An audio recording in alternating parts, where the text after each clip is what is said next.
I am super happy to be with you today. We just returned this week from vacation.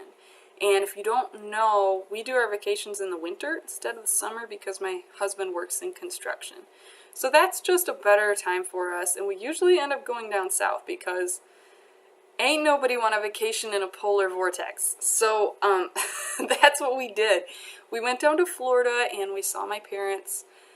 They go down there a couple months out of the year in the winter. So we saw them, and then we left our little girl with them and took off for 4 days to Barbados to celebrate our 5th wedding anniversary. And we went back to the place where we honeymooned, actually. So that was a lot of fun. And I brought home so many ideas from this trip. I always try to bring home ideas as souvenirs, like what can I implement in my own home. And along those lines, I thought today's video would be about how to live luxuriously without spending a ton of money. One of the places we stopped was Biltmore, which is a Vanderbilt mansion. I think there's 3, maybe 4 of the Vanderbilt mansions left. But if you don't know the backstory, the original Mr. Vanderbilt made all his money on steamships and later on railroads. The second generation, his son doubled the family fortune. So at that point, he had $200 million, and then he kind of split it out amongst his kids, or his sons, I guess. I don't know if his daughters got much. But he split the fortune, and they just blew it all on these extravagant, crazy luxurious mansions and yachts and trips to Paris and just things that you and I cannot even imagine of.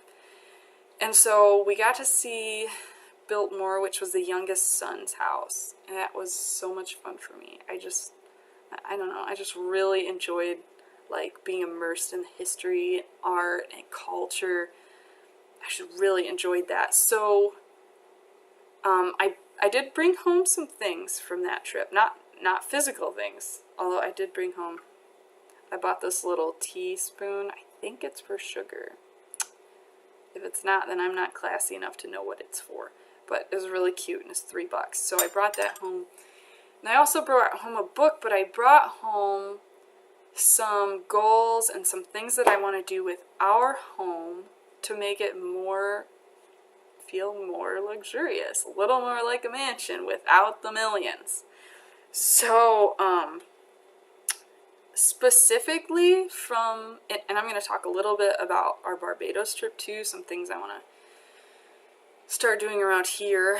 But specifically from Biltmore, I'd like to have more good artwork in our home. So right now we have, let's see, exactly 2 paintings, a framed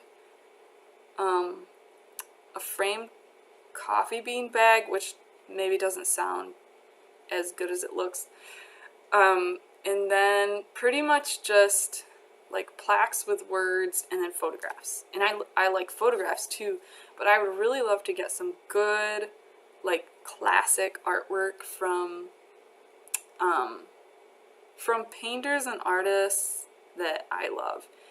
And I haven't really been into art since I was a teenager, but I don't know, it really adds some luxury to your home when you've got good old classic art. So I'd like to do that. And the other thing, good artwork, and books. I'd love to have a library someday, a designated room for a library. I think that could be in our future sooner than later. But I want to have good books available for people to read. Classics, but also good nonfiction, good reference books. I just want to have some good books. And right now we're not really in the place to where I can just collect all the books I want to because we don't have the storage space. But someday someday I'm going to keep adding, and especially as our kid or kids, if we have multiple ones. Right now we just have one. But as she gets older, I want to have good books for her to read, which may be part of our homeschooling curriculum too. So I want to have good books, good art, and then also good music, good classical music. I like a lot of different kinds of music, but I don't know, there's something luxurious about classical music, so I'd like to play a little more of that around here. And what else did I have? Okay, so Biltmore was designed to be a self-sustaining estate. So they had a dairy farm and they had a nursery. I think they had logging. They had a ton of different things going on, and I'd like to have that for our home too, to where maybe I can do some cottage industry stuff to keep our kid or kids busy, and just have it be a little more self-sustaining, because we have 5 acres, which to some of you probably sounds like nothing, and to others sounds like, you know, the 100-acre wood. But it's a decent amount of property to keep up, and I want to make it so I'm making good use of all of our resources. So that was another thing I brought home from Biltmore. And then the last thing was they had, oh my gosh, we didn't even get to see all of the gardens that they had, but they have a conservatory with an orchid room and palm trees, and they've got outdoor gardens with flowers that obviously weren't going because, you know, it was January. But I would love to have some really good perennial gardens going. Not so much annuals, because those are a little more work because you got to reseed every year. But some really good perennial gardens, and I would love to have a greenhouse someday so I could grow a few more tropical plants. So I'd love to get it to where my gardens produce enough flowers to keep fresh flowers on the table almost all the time. So those were my things from Biltmore. And then from Barbados, I bought this cookbook. It's called Jill Walker's Cooking in Barbados. And I showed you guys in the last video how I find recipes.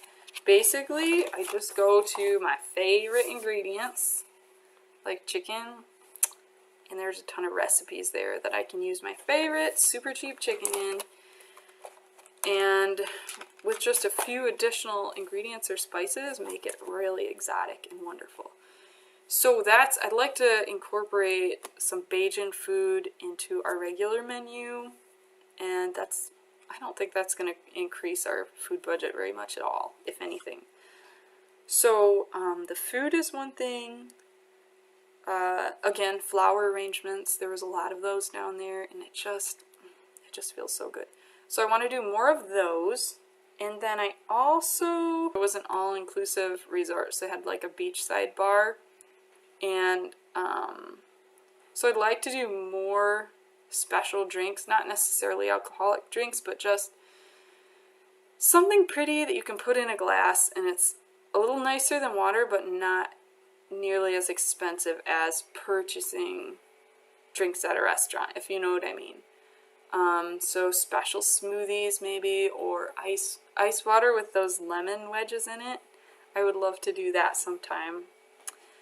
Oh, and the other thing that they did at our resort that I really liked, you've got to understand, Barbados was a British territory or colony. It was British for a very long time, like from the 1600s to, you know, the last century or so. So they had tea time at our resort, and I loved that. And I didn't necessarily do the tea because it was mostly black tea and green tea, and I prefer herbal tea. But they had these, they had like scones and little cookies and little sandwiches out every afternoon around 4. So eventually, at some point, I would love to incorporate a regular tea time. Probably not every day because scones every day isn't very good for you, I don't think. But maybe once a week I would love to have a tea time. So those are some specific things that I brought home from our vacation. I thought I'd share some other tips that I've learned and I've kind of adopted to try to make to improve like the look and feel of my home. First off, we've got, of course, the fresh flowers. Those help. Choosing wood, glass, or metal over plastic.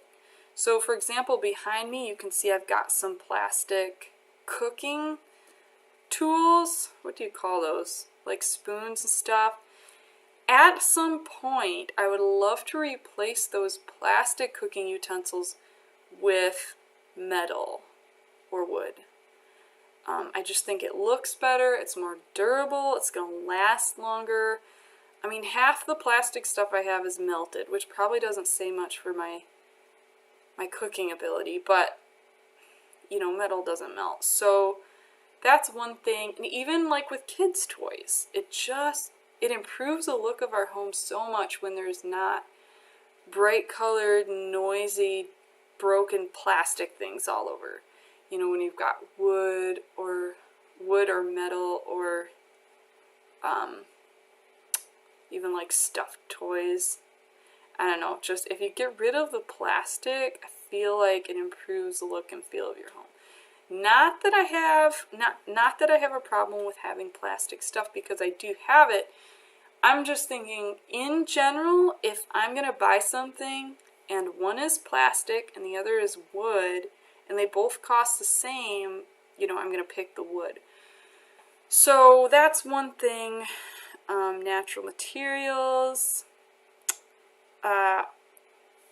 Using thrift store china instead of regular, you know, dinnerware.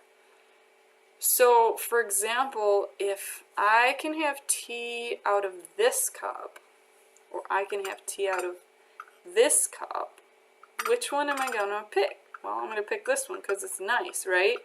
I guess if you were a guy, you might pick this one. But, you know, if they're both the same price, pick one that's nice. Pick one that doesn't have, pick stuff that doesn't have logos written all over it. You know, pick stuff that's not broken or stained. Again, not that I don't have broken or stained stuff, because I do. But the goal to work toward is having nice things. And you don't necessarily have to pay more money to choose the nice thing over the junky thing. What else have we got here? Again, listening to classical music. Cooking from scratch. So you can make almost anything in your own home from scratch. So there are things. If you go to the store and you're going to buy bread, there's the cheap bread that you can like wad up into a Play-Doh ball. And then there's the expensive bread that looks beautiful and it's got great flavor. It's got, you know, little seeds on top and it's braided or whatever. You can make that.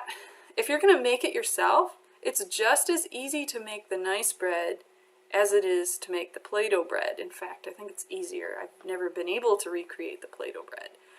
But anyways, if you're cooking from scratch, you just have so many more options. And like I showed you with the cookbook, I can take my chicken and my bananas and, you know, my lemon wedges and whatever else I have, and I can make it into a really nice meal if I have the right recipe. So cooking from scratch is a huge one. You can also, when you cook from scratch, you can also personalize things and customize things. So like, for Valentine's Day, I made cookies that were heart-shaped. And Jell-O things that are heart-shaped. And you could do that for birthdays or Christmas or whatever. And because you have the ability to personalize it, it just makes it so much nicer, and you've got more value for the same amount of money when you're cooking from scratch. I think I'll show you a little clip here of what I did for Valentine's Day, because that kind of sums up a lot of these ideas. So this is our Valentine's Day dinner setup. I tried to make it a little nicer than normal. I made an arrangement out of some curly willow that was in our front yard, and then also a couple different house plants. This is anthurium. That's super easy to grow indoors. Anthurium leaves, and then there's a corn plant leaf back here. Oh dear. And also some orange leaves from my orange tree that does not give oranges, but it does give leaves. So that's the arrangement I did. I also put some shells around there just to kind of dress it up a little bit. I did some napkin folds. This is just a really simple one, but you can get super fancy with your napkin folds. We've got goblets out instead of regular water glasses.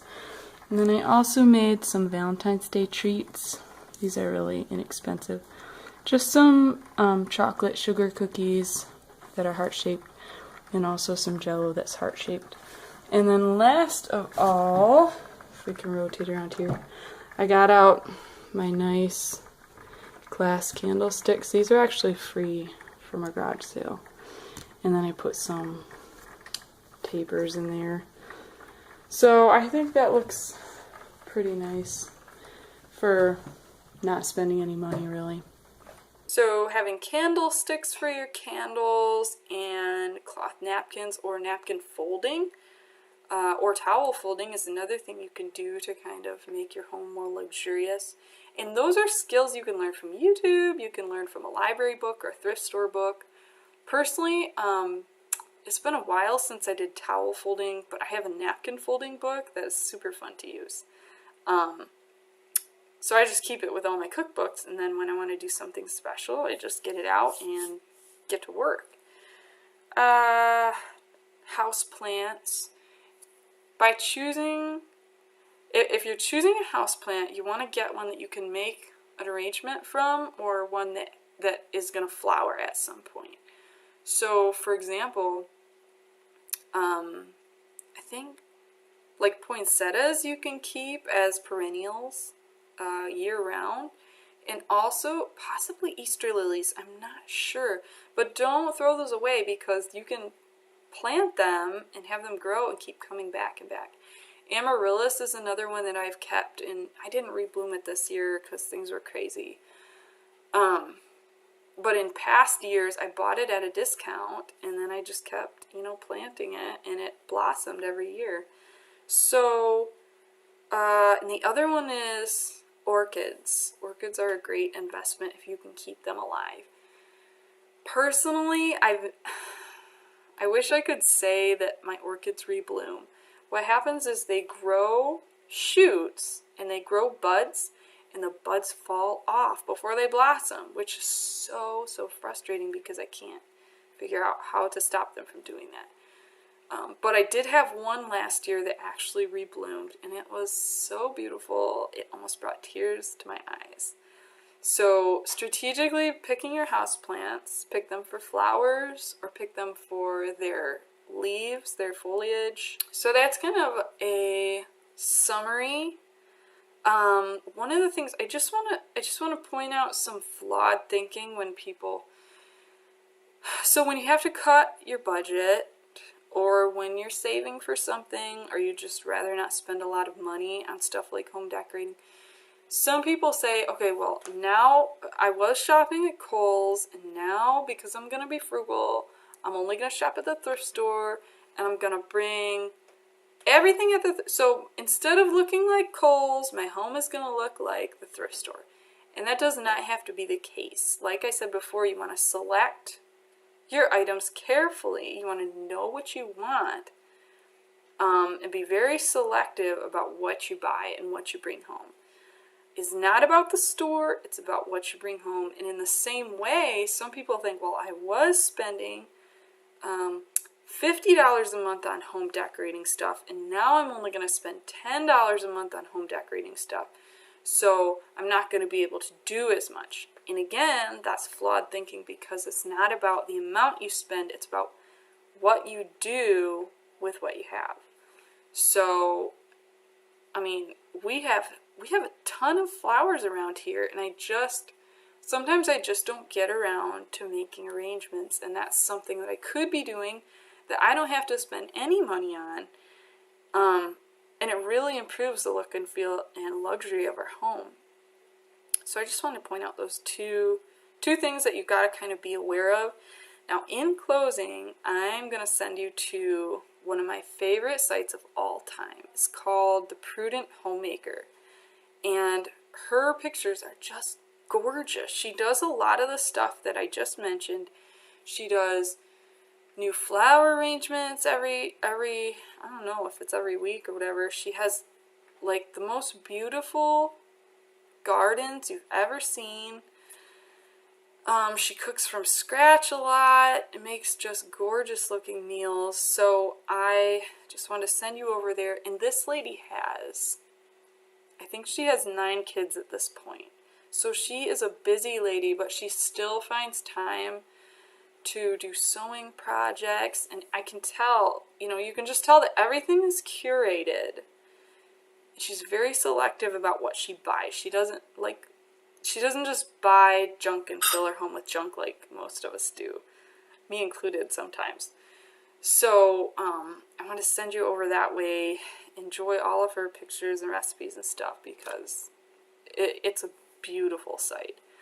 So I think 20 minutes later, I think that's about all I have. The last thing, I did forget to say one thing.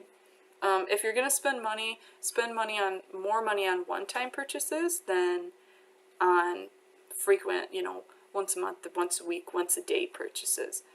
So this is where, like, instead of spending a ton of money on food every week, I choose to spend that money on one-time things, So the next thing I'm going to buy, that's terrible. I always have something that I'm going to buy. The next thing I'm going to buy is this jar box. I think it's plastic. I was just reading about this the other day.